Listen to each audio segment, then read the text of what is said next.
break the rest of that. That includes pretty much larger target one. Some of those will basically break the rest of that, donate that.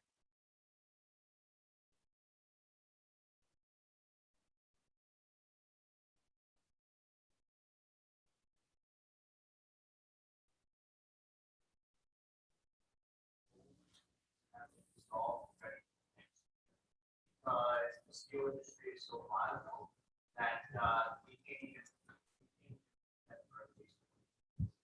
so a little battery there, but good to get a little bit close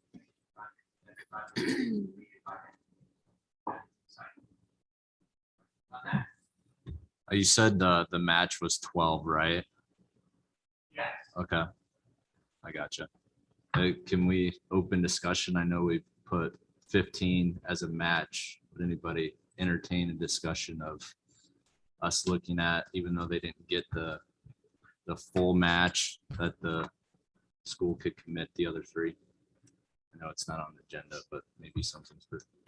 I think what we'll do is once Justin has everything finalized, because don't you have a few more potentially? So I think at that point in time, once it's an unofficial official number, but I think that will be Okay. able to be met. Okay. All right. Thank you. Next on the agenda for me.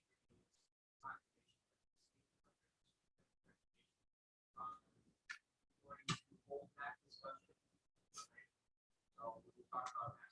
And my other update esports. We sent a survey out to kids. Gauge their interest in esports.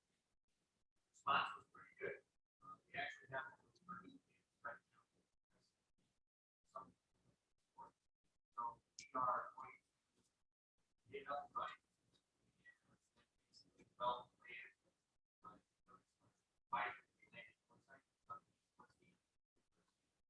And so we are in collaboration.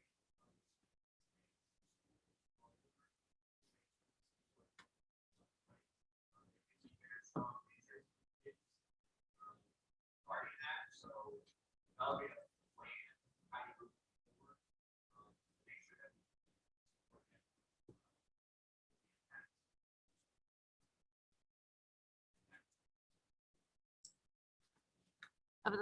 Of the 30 kids, do you know the breakdown between middle school, high school? it only went out to high school. I got it. So, yeah, right. I can look at that right now. Yes. Okay. Not the breakdown right now. I should say I didn't get, my son got it. So, yeah. But they're at, like, I think the response rate was over.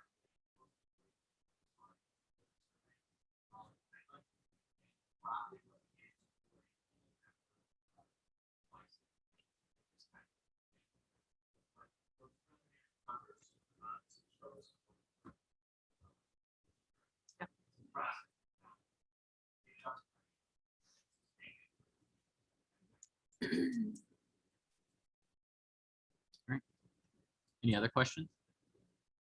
All right. Thank you. Technology report, Mr. Smith. Mr. Smith provided the board with a report. Nothing to add to it from that degree. So any questions for him? I'm just curious about any supply chain issues that you're seeing.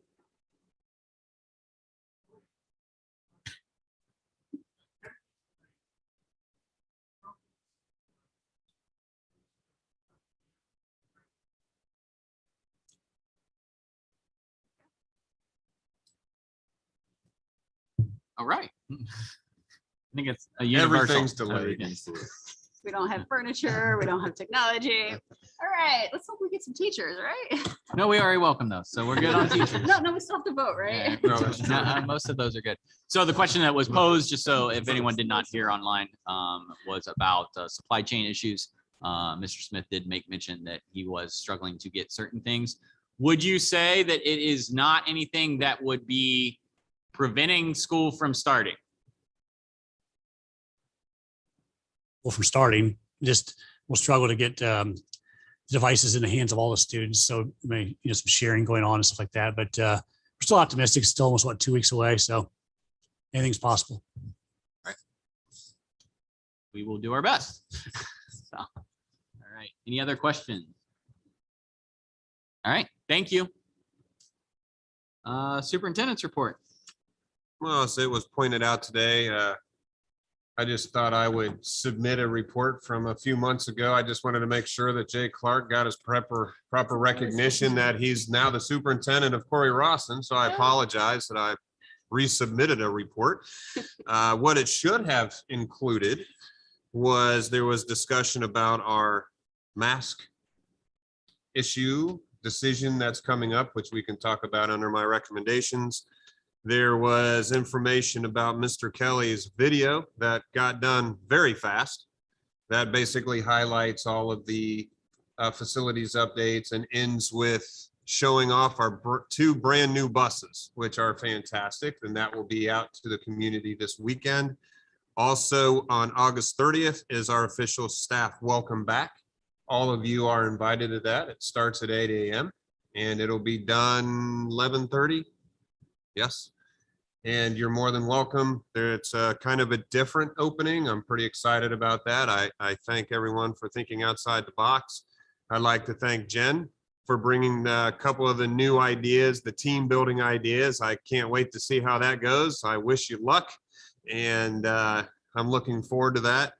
Also, we did meet as an administrative group on August the 10th, just to kind of go over to make sure we discussed masks. We discussed everything that might happen with this school year. So we're not kind of caught off guard, so we can transition as quickly as possible if we need to make some adjustments regarding the wonderful COVID issue that's happening in our world right now. So it was very productive. It was beneficial and a lot of good came out of it. So maybe I'll submit that to you this weekend so you can actually read it. Any other questions?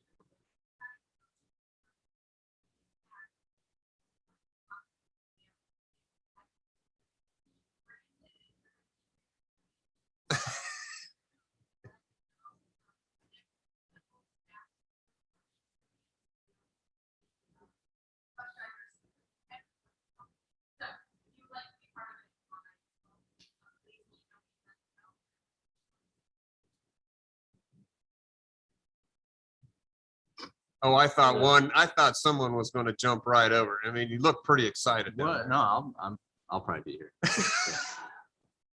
Can I pick my own team though?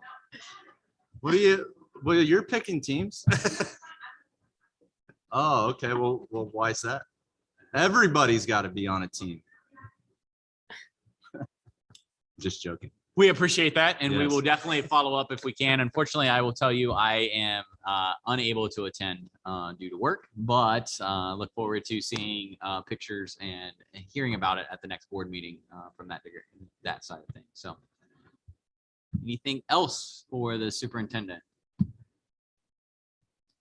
All right, thank you. Welcome. Moving on to the superintendent standing committee reports. Anything from personnel? Okay.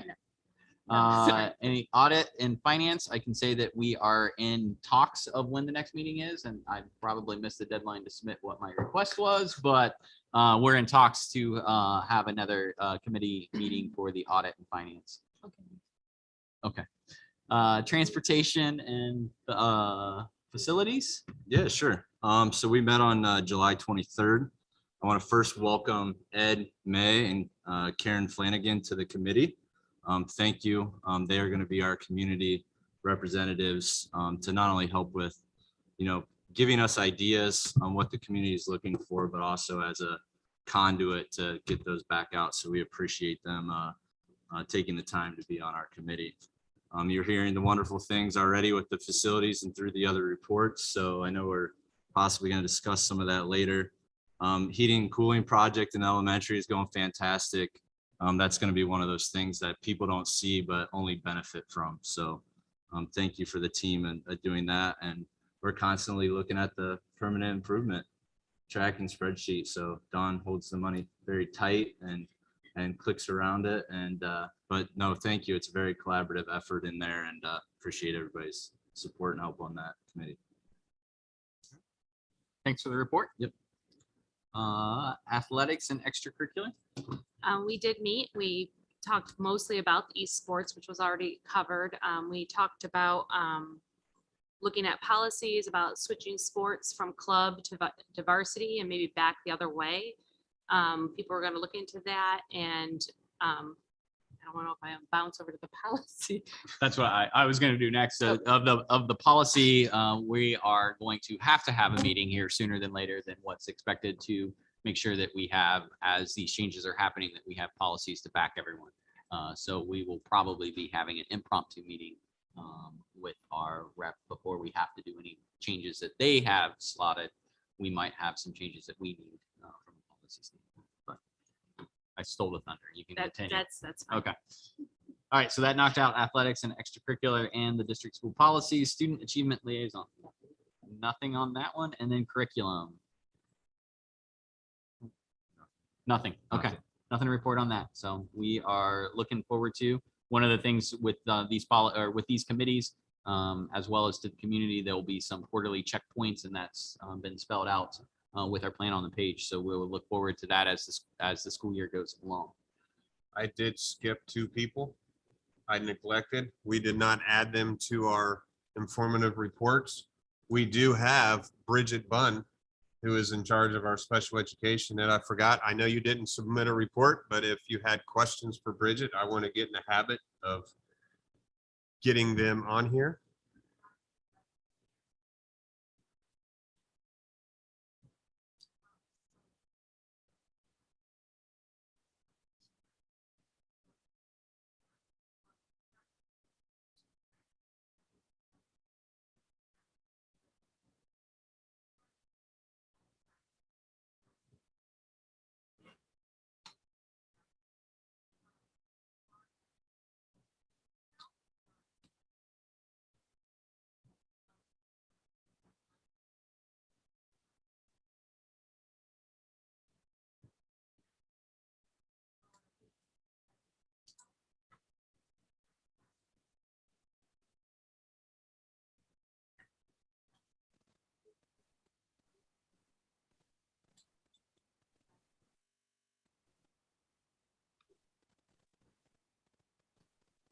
Any question?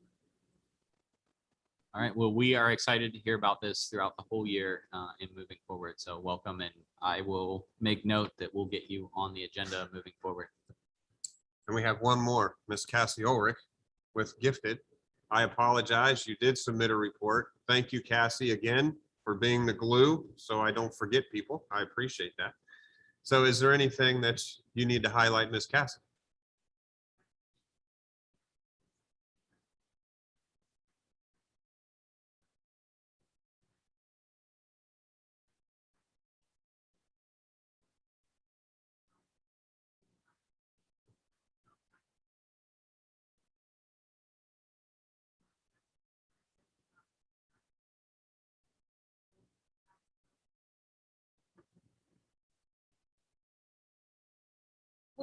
We'll excitedly read your report when Brian uploads it.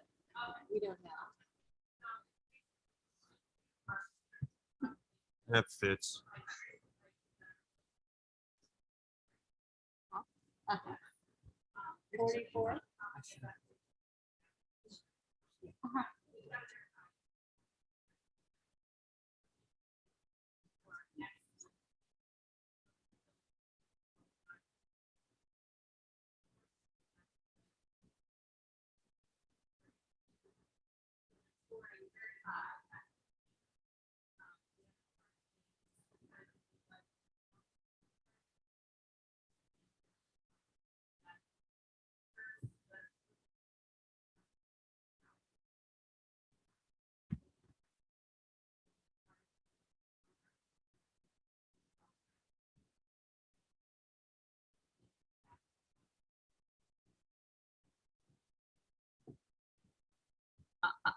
I have a question about, do we think we over-identify at too young of an age the number of gifted students when we have 44%?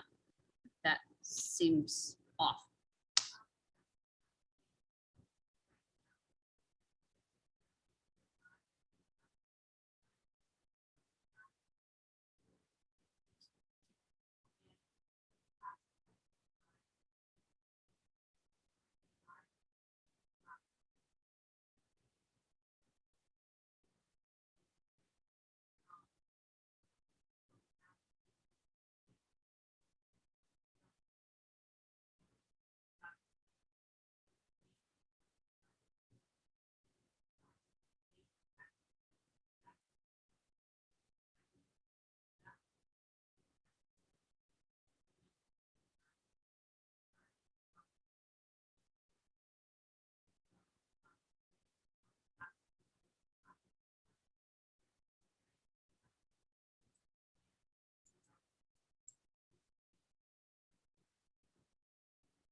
Thank you. No, you're good. Thank you. Any other questions? All right, well, welcome and thank you from that standpoint. So. That's it. Okay, that is the end of the informative and communications. Moving on to old business. We have two items on the old business. The first is the Ohio Coalition for Equality and Adequacy of School Funding, which should be a Zoom call. They were unable, we had asked them to come in attendance. We had a few questions. They were unable to attend in person, but were willing to remote in. So Mr. Smith, I'll turn it over to you.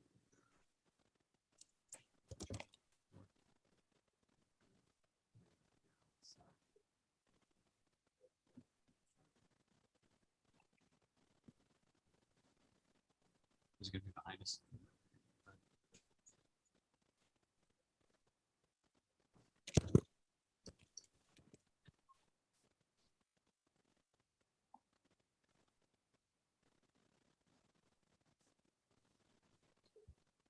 I think we're good. I think we're good. Yeah, I can.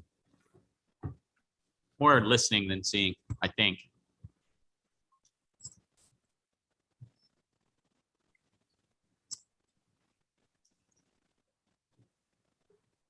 Hello, this is Bill Phillips. Are we live there?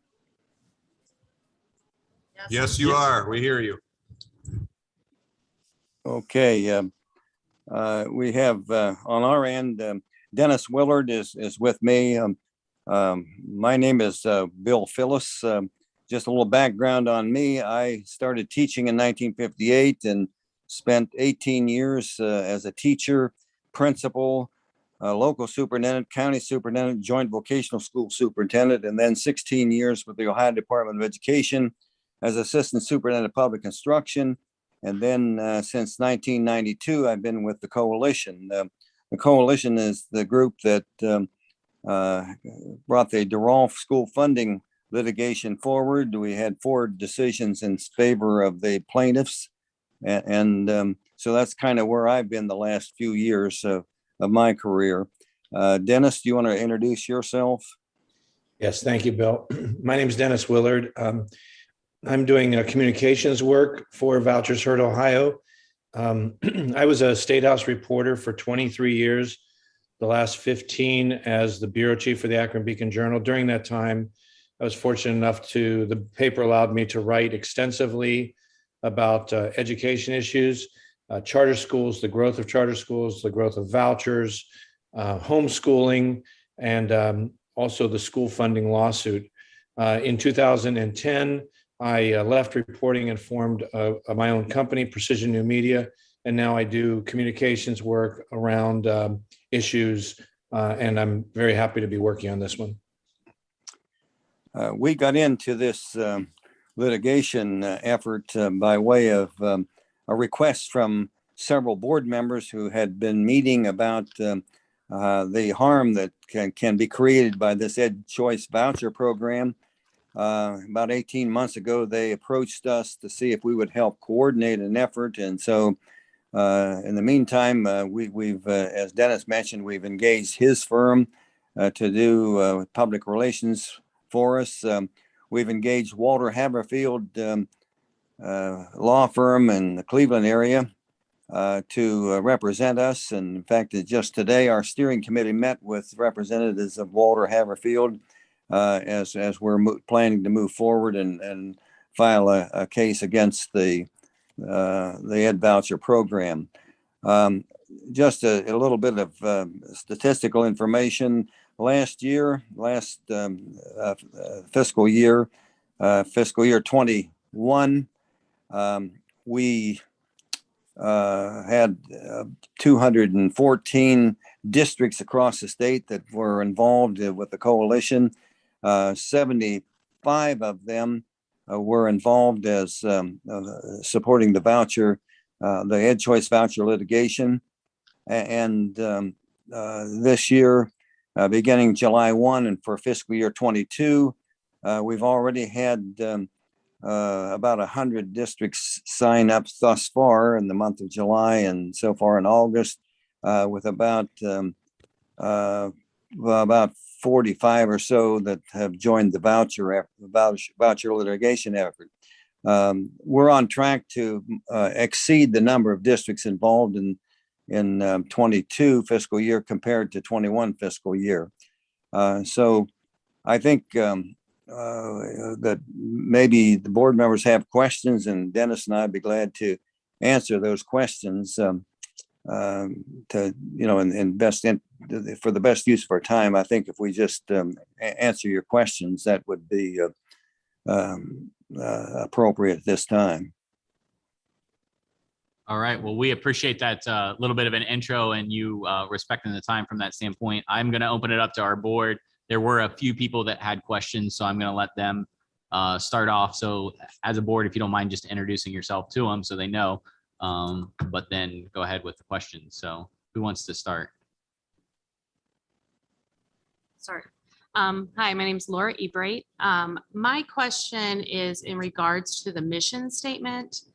We are a very small district, and it says on there that that you don't want to diminish opportunities for students who reside in high capacity districts, which is concerning to me because we are not a high capacity district. And I just want to know how the coalition deals with being equal to all districts of all sizes. Well, I think you're looking at our original mission statement, which is not incompatible with our current effort. But the mission that we're under right this moment is that we're challenging the EdChoice voucher program. This program began as a small program. And when we think of all the voucher programs, they've gone from back in 2008, from about $45 million program to in fiscal year 21, a $350 million program. Now, when you combine that with the $1 billion per year that the charter schools take out of the system, that's an awful lot of money on an annual basis going away from the public school districts. As you know, the Constitution requires the state of Ohio, the legislature in particular, to secure a thorough and efficient system of common schools throughout the state. Now, this year in the bill, in House Bill 110, the state budget bill, they are now taking the voucher and charter school money right out of the basic aid of the public school districts. Now, they didn't increase, when they did that, they didn't increase the total amount of money going into K-12 education. They just diverted monies to vouchers and charters. And of course, at this point, we're interested in the voucher issue. And so the bottom line of all of this is that there's a huge boatload of money going away from the public school districts. And that's one of the concerns that we have. Now, we have a lot of concerns with the EdChoice vouchers. And depending on how much you want to, the board is interested in this, House Bill 110, the budget bill, provides a lot of new approaches to vouchers. They've established the education savings accounts, which is a form of vouchers. They've established the tuition tax credits. They are now going to be giving some funding to homeschooling. They're expanding the eligibility for as to who can take a voucher, and they've increased the amount of money at the high school level, the voucher amount from $6,000 per year to $7,500 per year. Now, quite an increase, a 25% increase. The foundation level for the public school system back in 2018 was hovering around $6,000. And now the foundation level for the public school district is just over $6,100. So, you know, here's $7,500 for a voucher, $6,100 as the base cost for the public school district. A lot of those are all general education vouchers systems. What is the stance for your organization regarding any of the special ed money or the programs that are there? Is that a part of this, or are you not touching that area? Well, I'm not sure I understand the question. Obviously, we support. I'm sorry, go ahead. I'm sorry, I'm referring to like the Autism Scholarship and the John Peterson. No, our emphasis, our focus right now is on the Ed Choice voucher program. Currently. And of course, you can get an Ed Choice voucher by way of so-called low performing districts, or by the income qualification. Okay.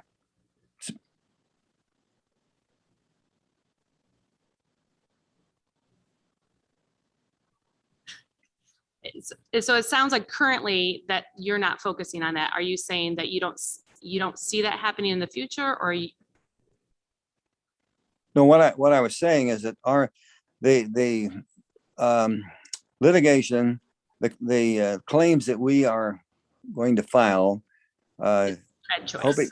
hoping to declare the Ed Choice voucher scheme as unconstitutional, focuses right on the Ed Choice vouchers. Dennis, do you want to kind of weigh in on that? Yeah, I think to answer your question, the answer is that we're not looking at the Peterson or other autism vouchers. We're looking specifically at Ed Choice. That will be the crux of our lawsuit. And just want you to know, my role in this is to raise awareness of the harmful impact of vouchers. We're going to win in the court of law, but we also want to try to win in the court of public opinion. And that's why the name of our organization is a value statement, Vouchers Hurt Ohio. We want people to start thinking about this.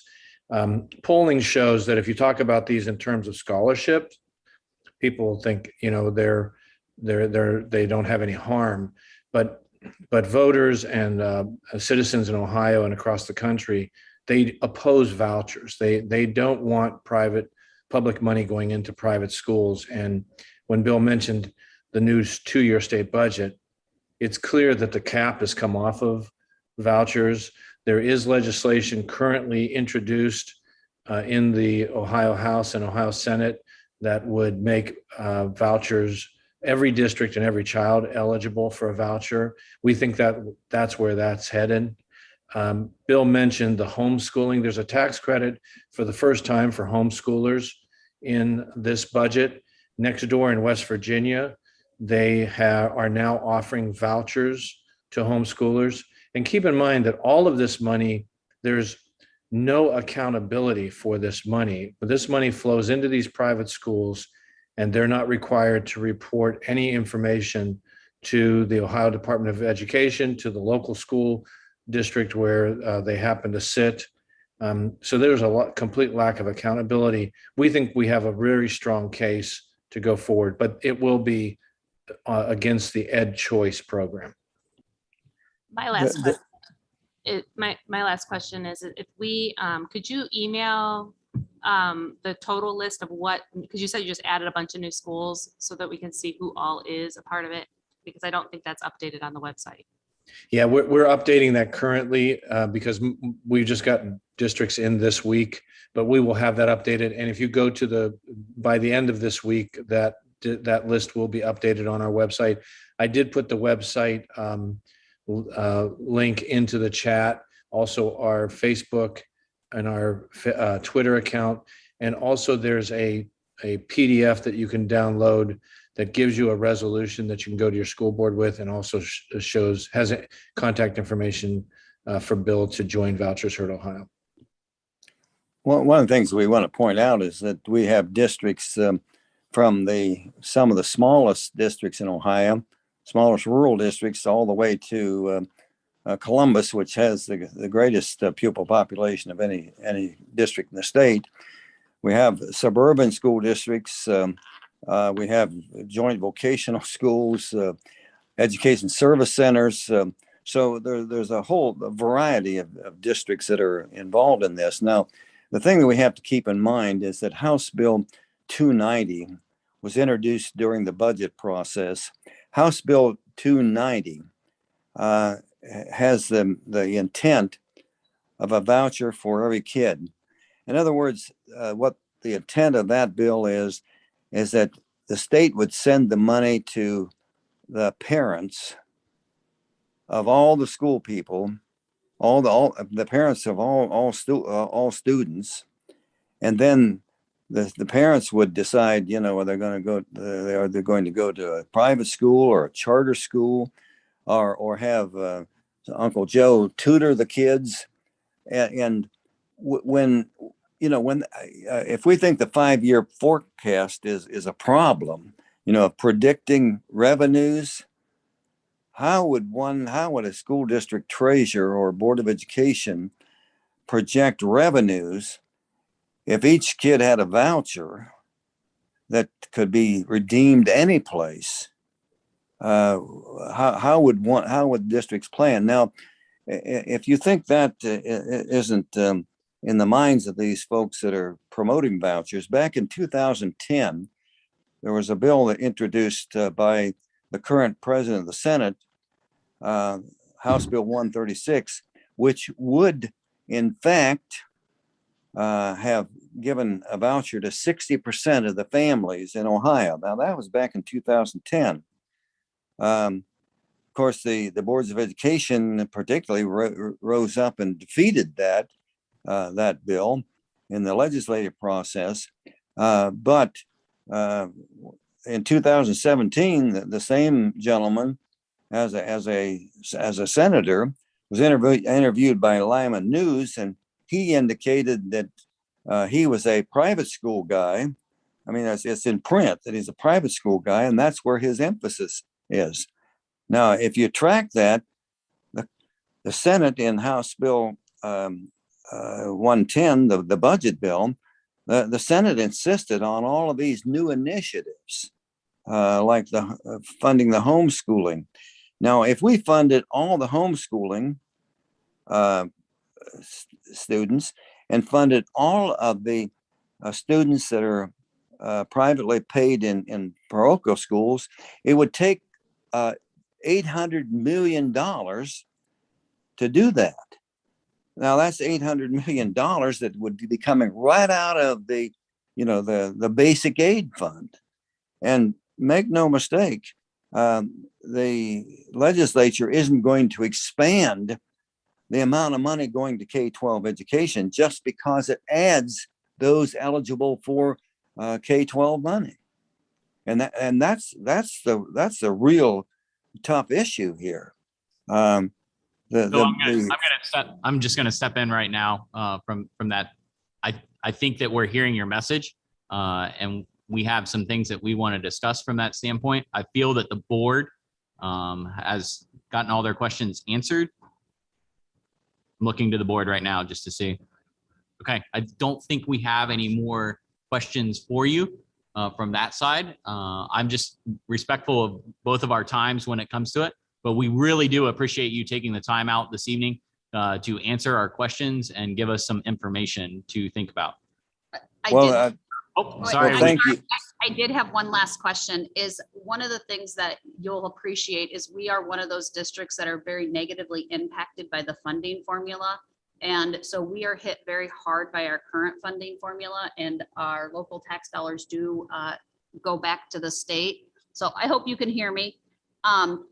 And one of the things that we have concern about is the cost associated with this. And so there may be a decision that we have a discussion around is whether we support it by offering our support as a district, but whether we can fund it is a secondary question, just because we are so tight on our funds and we finally got off the fiscal watch list. So none of us have any interest in returning to that list. And so that was one of the other things that we had a little bit of concern about. We've never been a very politically active board. And in this case, the voucher program is detrimental to our district and detrimental to our finances.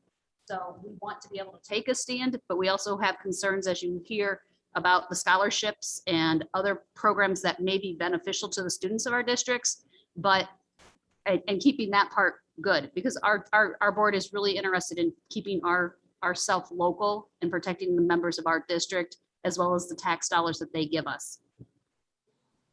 Well, thank you for listening tonight. Thank you. Appreciate tuning into your board meeting. Thank you. so much. Thank you. Yeah. Thank you.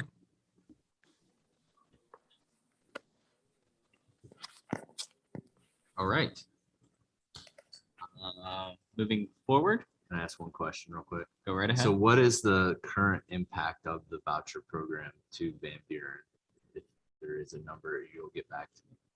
I will get back to you. So I think with the information that's been provided tonight, I think at the next board meeting, the information that we would like to see and that be available for anyone is just the number of vouchers that are being utilized or that are, I wouldn't say hurting our district, but are being utilized, as well as a final number of our pupils of what that $2 payment would be. So we could see that in that degree. So we, and then finally, one of us will be responsible, might be you, but we'll be responsible to get the final tally of all of the school districts that are currently being supported or currently supporting the Vouchers Hurt Ohio or the Ohio Coalition for Equality. So once they update that webpage, we'll get that out to everyone. I'd be really curious, even just Hancock County, like how many of, you know, Nope. Yep. the neighboring schools are Oh, even gotcha. participating or looking to participate. And then we will, so we will put that back on, not necessarily as old business, but we will circle back and get that information to everyone and going from there. Next item is the 2022-2023 biannual budget discussion. Yeah, I think discussion is a strong word.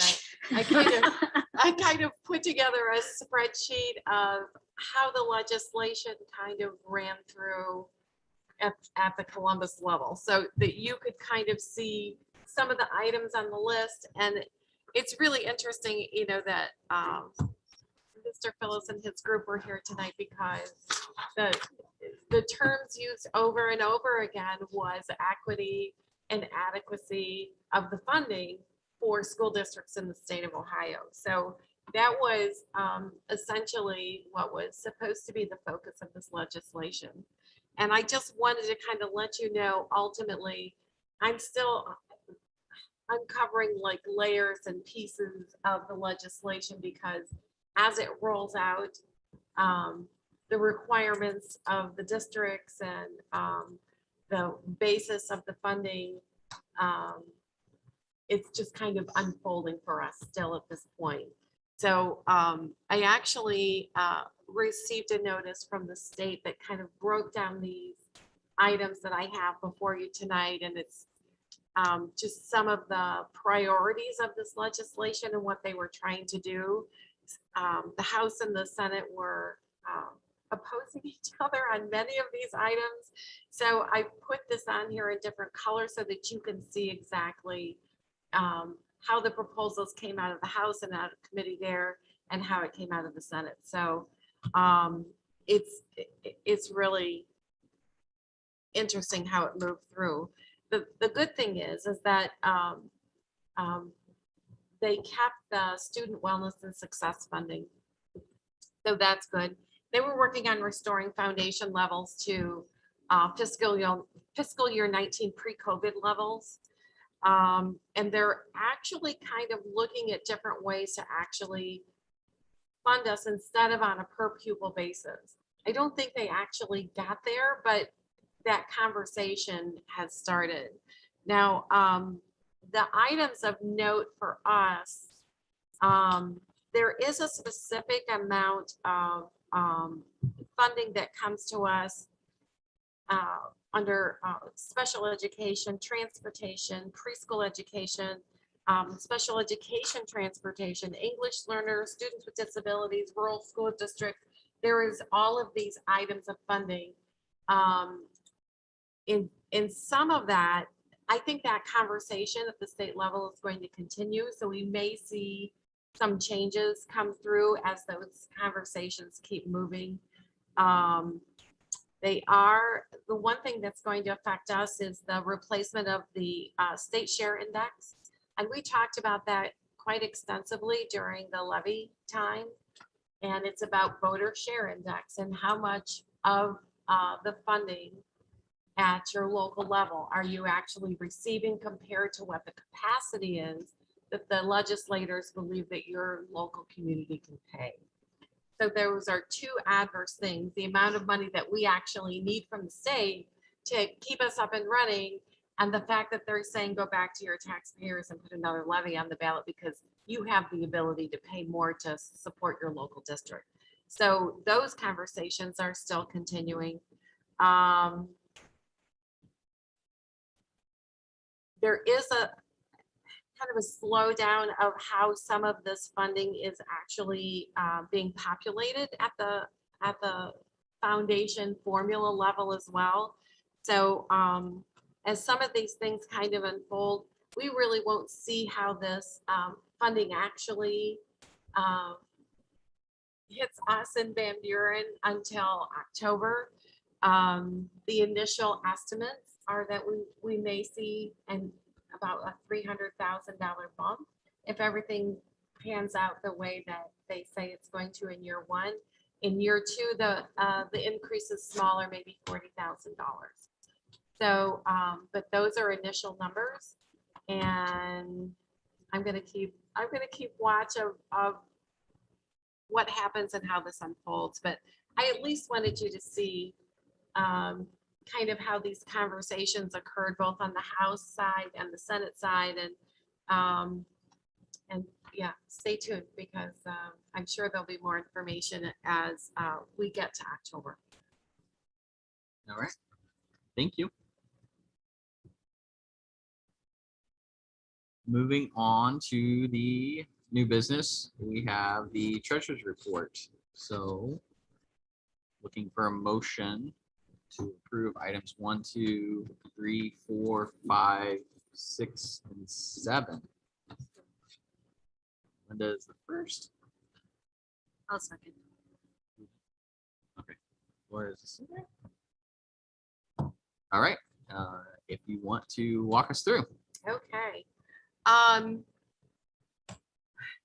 July is the time where we're just opening the new fiscal year. The projections at this point are probably the least accurate that you're going to see for the year. I'm still cementing the last of the budget numbers as I put them into the system. And I will say that it is a brand new system because mid-July we moved from the traditional state software over to the redesign. It has been, let's say, a challenge. I have been using the same software package since 1993. So I hate to tell you that piece of information, but I knew exactly where to find things, and there has been some struggle. But I am trainable, and we are working through it. We're continuing to go through training with our A site in Lima, and we'll keep moving forward with that. So you'll notice tonight some of the reports in your finance report look a little bit different. And at this point, I don't know how to make them look different than that, but I keep moving forward. So there are a few things that are happening in the finance office right now, and some of them are in your report tonight, and some of them are not. A quick update on the Board of Revision. We had some favorable outcomes from the cases that went before the board in late June. There are some sizable cases that are pending, and I wanted to let you know that I have authorized those cases for appeal just because they're larger. There's about $13 million in valuation that's in dispute at this point. So I felt that it was large enough for us to invest a little more time to see where we can move on those and see if we can't get some negotiation talks in place. to safeguard some of that valuation for our revenue for the district. Some of the other items that I wanted to talk to you about, the first quarterly financial flyer has gone out. It should be hitting mailboxes between the 23rd and 28th of this month. Kudos and big thanks to Cassie. Is she still here? She's gonna. She's gone. I don't blame her. It's getting late. So she worked with all of our edits and updates and suggestions, and she made it into a very cohesive postcard, and that's going to be hitting the community very soon. I do want to tell you too that the district has been named, and community members will. That the case is moving through probate right now. I don't know exactly yet what that means for the district, but it was a very selfless act of generosity, their donation to the district, no matter how big or small that ends up being. But I thought it was a very lovely gesture, and I wanted to make sure that you knew about that. I am also looking at replacing our current board paid life insurance. I've been in talks with a group that actually provides life insurance for more than half of the school districts in the state of Ohio. They have a very comprehensive package that we're looking at, and additional benefits that would go along with the regular life insurance that we offer our folks. We would also have the ability for our folks to buy individual insurance if they wanted to do that with no medical questions. There's a legal arm that's attached to this life insurance that they can have wills written for free. I mean, there's all kinds of little perks for school district employees. And the cost of the insurance would move from 12 cents per thousand to 9.5. So it would be a savings for the district as well. I still want to have conversations with our union representatives and let them know what I'm looking at. But I wanted to let you know that I am actually exploring that. The only other items I have, let's go through. Does anybody have any questions on the finance report itself? Oh, okay. Not necessarily the numbers, but Yeah, the yeah. student enrollment. Yes. So, I mean, I understand why we took a nosedive there because of COVID, Yeah. but we're still not even close to where we were. last- I want you to understand that these numbers came from last May. So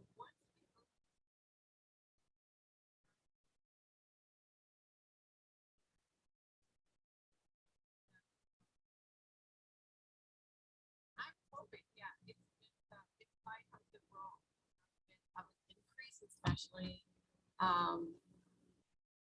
not being in the throes of the pandemic where we were last year. So, but that's a stay tuned. Yeah. So, yeah. Uh-huh. Anything else? The other items in my section, item number 2 is basically a little bit of housekeeping. These are budget and purpose clauses for student activities. And that allows them to be up and running. It's an estimate of what their revenues and budgets will be for the year. So that allows them to be able to spend money on their activities.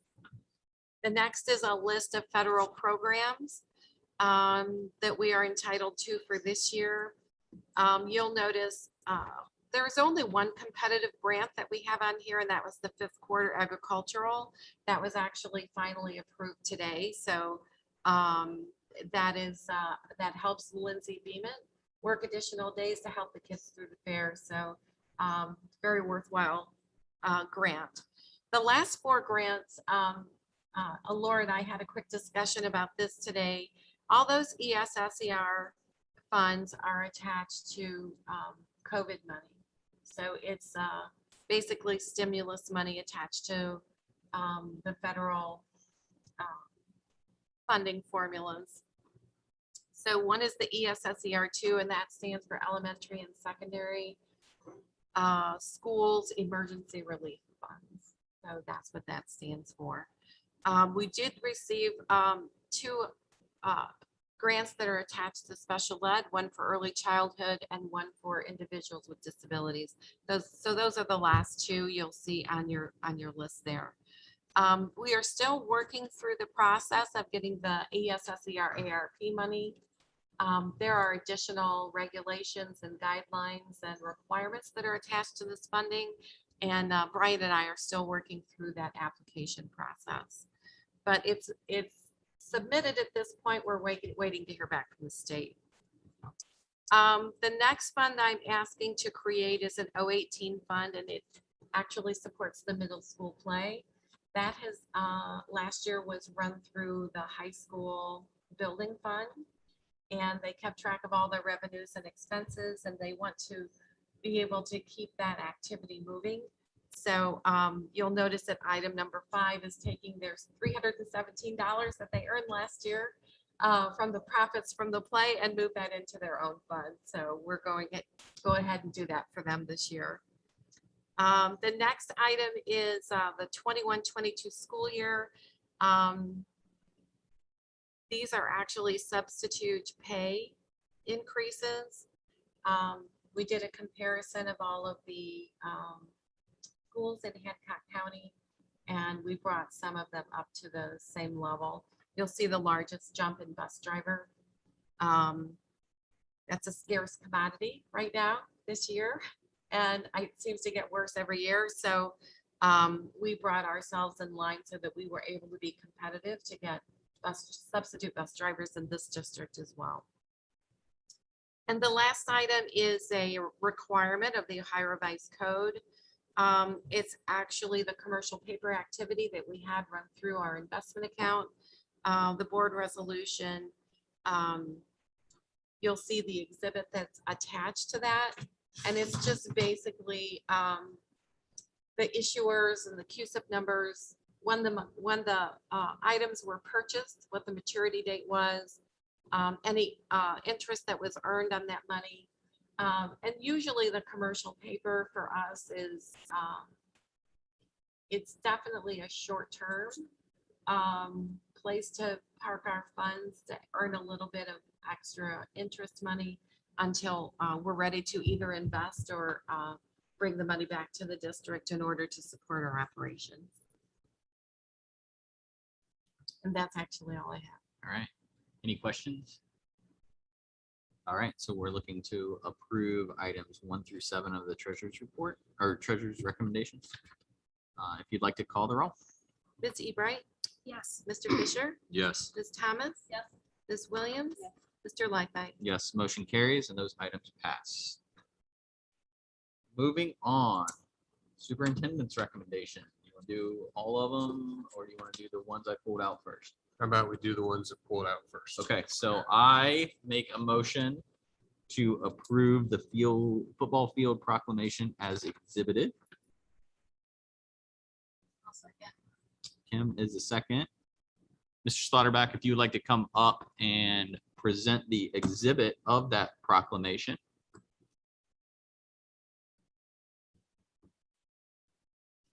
Probably should turn it on.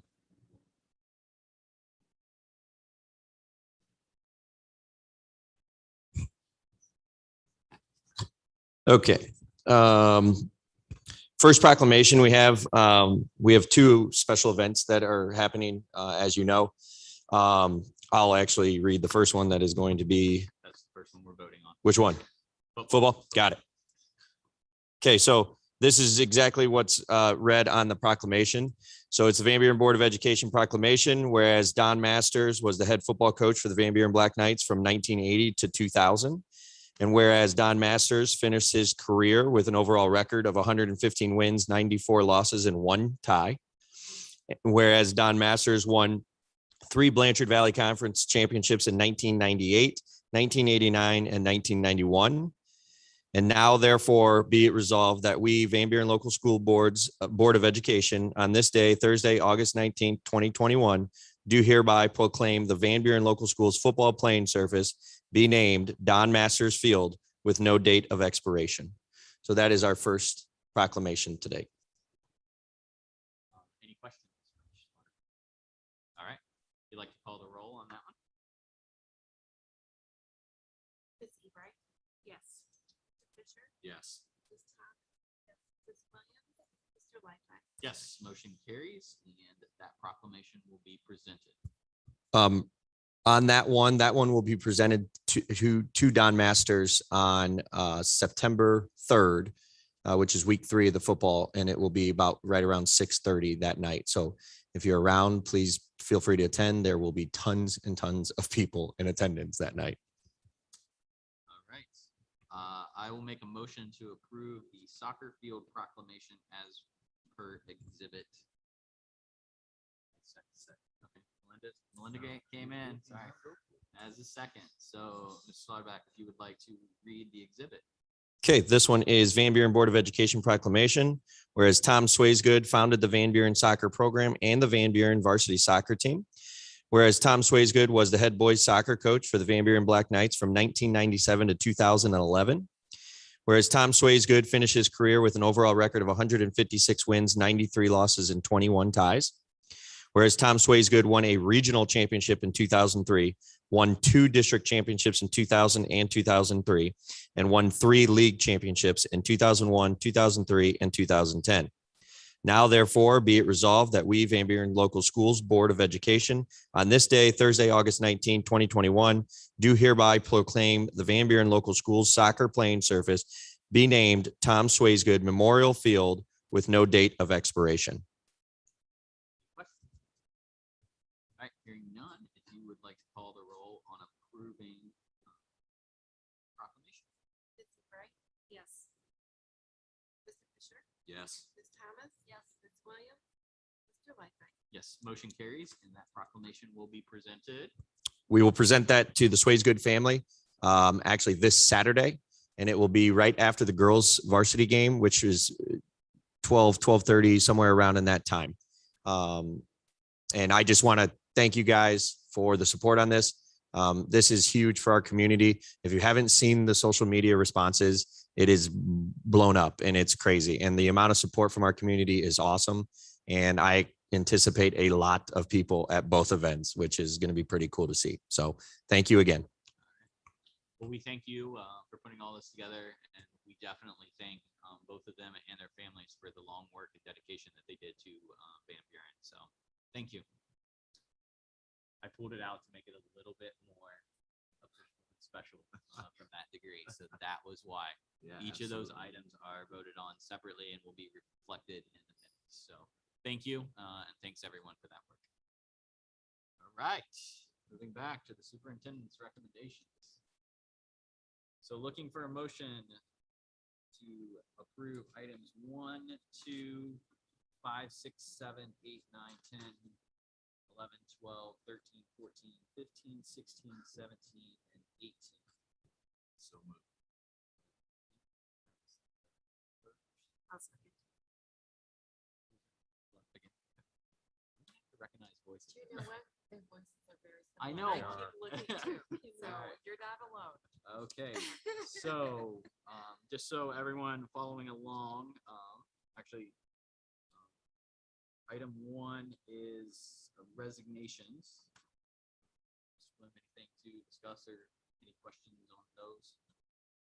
The only ones I just want to highlight is number 14 to start, which is our recommendation to enter into contract for pre-bond and community engagement with Fanning and Halley Architects, which was a presentation last month. We are anxiously wanting this hopefully to pass. We do have a core group ready to go, ready to meet, starting in September, right after Labor Day, and this should pick up very quickly throughout next year. And again, I want to just emphasize, which I say it everywhere I go, there is absolutely no intention to put any type of bond on for the 21-22 school year. This is just to get community input on what to do with our 612 building. Also with number 16, which which has been sent out, but I'd like to get the board's approval, is for our return to school plan for 21-22 as per the exhibit. And I know there's probably a lot of questions around that because really, that's pretty much my day, is people calling and asking about mask versus no mask. And it is a very divisive topic, but at the same time, I applaud everyone that I've talked to in the community. They've been very respectful and just want their opinions heard. So I do appreciate everyone who's taken the time to reach out and talk about it. And we've left on good terms with everybody. And I'd say at this point, it is well over, we're approaching 50 people that I've talked to at some way, function about this topic. So there you go. Those are the two biggies that I wanted to highlight. So, any questions from the board? What methods are we using to make decisions? The business. In regards to? The open. Okay, all right. So just so everyone knows, so the metrics that are going to be used to determine both being open as well as potential masking, I'm going to add to yours. So, of students besides what is going to be on the busing that is going to. Yes. And I did want to thank you for bringing up the busing, because that is a major topic that is also brought up by parents a lot. There was great confusion because there was a discussion in late January where the term public transportation was used with the CDC guidance with masking on buses. And if you go by that, school buses are not public transportation. However, thanks to our wonderful school board lawyer and her team, they found that the CDC guidance calls it, I'm drawing a blank, conveyance. Yes, public conveyance. And when you use that term, that includes buses in schools. So that is something that is a CDC mandate. That is something that I have been advised by just about everybody with legal knowledge that that is something that we should follow and are highly encouraged to follow, since it is a federal mandate. Now, when you get into schools, that's where the fun starts about whether you should have masks or not masks. And right now, as everybody knows, it's a parent choice still. However, if the number one goal is to keep our school open 5 days a week, full days, that is the ultimate number one goal. That's why we're here. These kids deserve it. And shutting the school down for any reason is not my intention nor my choice. So when we had our administrative meeting back on August the 10th, we kind of did a straw poll, and I will tell you that the factors, depending upon the building and the situation and where, if there is a large number of quarantines or positive cases, kind of dictates this, but the general consensus was for both, for K-12, that if you start, like if Mr. Newcomer calls me at 5:30 in the morning and says that there's 6 teachers out and we have no subs, could we make it that day? Yes. Could you make it for 10 days of a quarantine? No. That would be a driving decision of, we better do something quick to get a mask policy in place, because as you may or may not know, there's a flow chart from the Ohio Department of Health that says if you have a mask mandate in place, and I verified this with our wonderful epidemiologist today, Ms. Hannah at the Hancock Board of Health, the minute you implement that, you can follow that. So what does that mean? So if you have a universal mask mandate in place, everyone around a positive case does not immediately have to quarantine unless they show symptoms. So that saves staff and students from missing school. If you don't have a universal mask policy in place and that same issue happens, let's say there's a group of teachers in the lunchroom and 2 people test positive, and there was 15 teachers in there and they were all deemed close contact, you could lose 20 teachers, or 15, however many's in there. So the bottom line is with staff, if you start missing between 6 and 8, both at elementary or 6-12, it would be very difficult to keep school open, to keep supervision going if you had no subs. Bus drivers, it's pretty, I know they're required to wear a mask, but if we lose, how many could we lose? 3 drivers to quarantine, and then we're going to have a heck of a time fulfilling routes. So that's a huge number, like it's really low there. With students, it's a little more fluid, but let's say a 3rd grade room, you lose based on positive cases or quarantining. If you're losing half of the students at a quick rate, that would be a warning, like we better get something in place or else we're going to have to shut down. Is it a definitive number with the students? We couldn't come up with a definitive number because there's a lot of where is it happening? If it's in the lunchroom, that could affect a lot more. If it starts off in a classroom, should we do a mask mandate for the elementary school? There's all sorts of different scenarios depending upon what happens with students. Staff, it's a little more clear, but students, it's truly going to be pockets. Like if it starts to flare up and it's popcorning around, we need to do something quick or else we're going to lose our students to quarantine more than anything.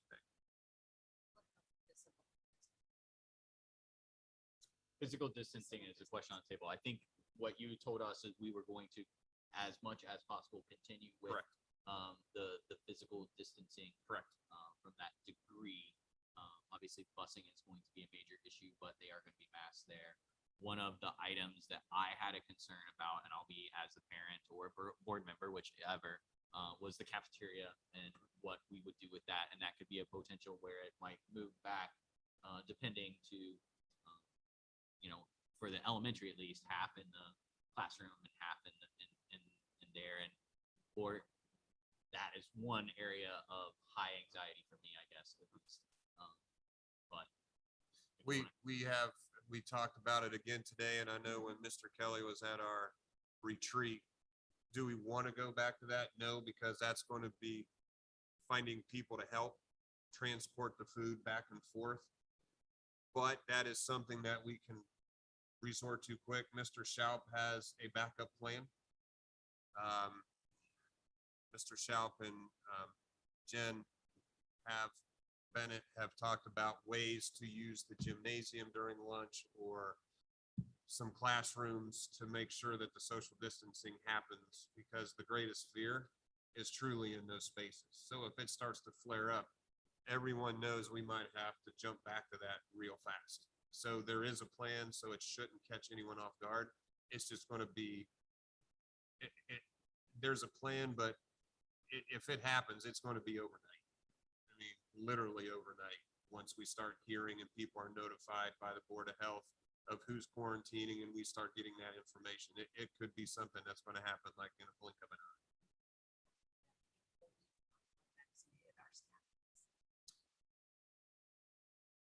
I was advised not to poll because that violates their rights to say if they've been vaccinated or not.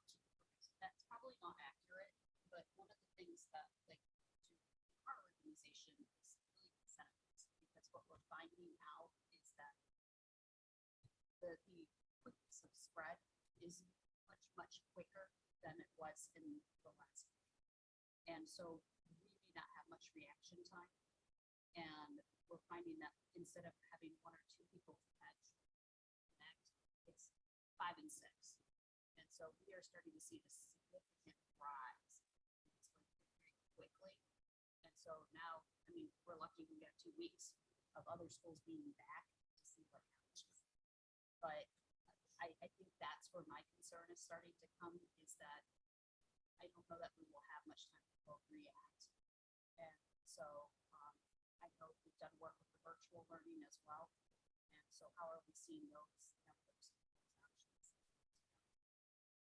I mean, how many people are requesting that right now? We have 7. Okay. So it's still relatively low right now. Of the 7, 1 is just chosen to do virtual. Just, they don't really want to be part of mask or no mask. They just want to do virtual. So the numbers are still relatively low right now.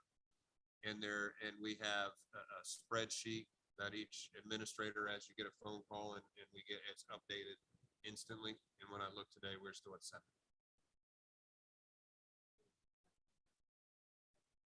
If we have to do remote, we can do remote. Yes. As long as we get those Chromebooks in with the delays, right, Robert? So, and if there's students with quarantining, we are working a plan right now to look at ways to make sure that these students are receiving that education a little more efficiently. And working with Don, we've already started talking about, can we afford this? And I think it's a good solution. Looking at an option of hiring long-term subs to try to help bridge that gap of videotaping the teacher so they're getting the curriculum and being that go-between between the teacher and the students' families to make sure they're staying up to speed.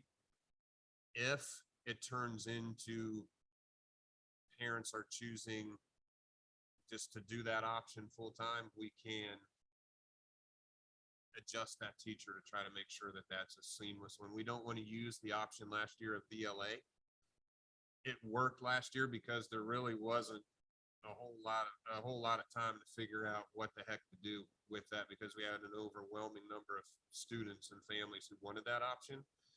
Whereas this year it's not that way, but we can shift, and I'm pretty adamant that we can provide that education to our students using the Van Buren staff. We just need a go-between, and I'm pretty confident we can do that.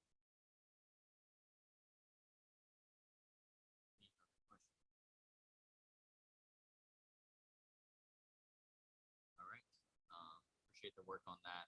And as you said multiple times, that the kids are the most important thing when it comes to it. So health and safety and continuing education.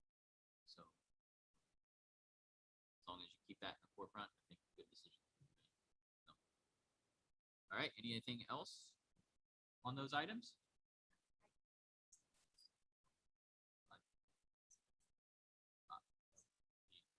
It's whatever. So the items, the motion on the table is to approve the superintendent's items 1 through 18 minus 3 and 4. So that is the motion on the table. If you'd like to call the roll. Yes, Mr. Fisher, Yes. Ms. Thomas, Ms. Williams, and Mr. Lightfoot. Yes, motion carries. Items are approved. Once again, thank you for all the work on this. Some of them were quick, but some of those are still fluent, and I appreciate and have heard good things from people in the district of the communication that's going out about decisions. So yeah, that's going to be the key when it comes to it. So please continue that. Next item is executive session. So just need a motion to go into executive session. Andy's first. Linda's the second. So we will go into, have to call the roll. Ms. Seabright? Yes. Mr. Fisher? Yes. Ms. Thomas? Ms. Williams? Mr. Lightfoot? Yes, motion carries. We're in executive session at 8:28. I don't anticipate any items to vote on, but we will come back and adjourn from here. Thank you for everyone. If you're still here for the adjournment, thank you for that. If not, thank you for attending.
All right. You good? Okay, we are back from executive session at 8:56. Anything for the board's consideration? Hearing none, I just need a motion to adjourn. Yep. Melinda. So motion on table is to adjourn. If you want to call the roll. Yes. Yes.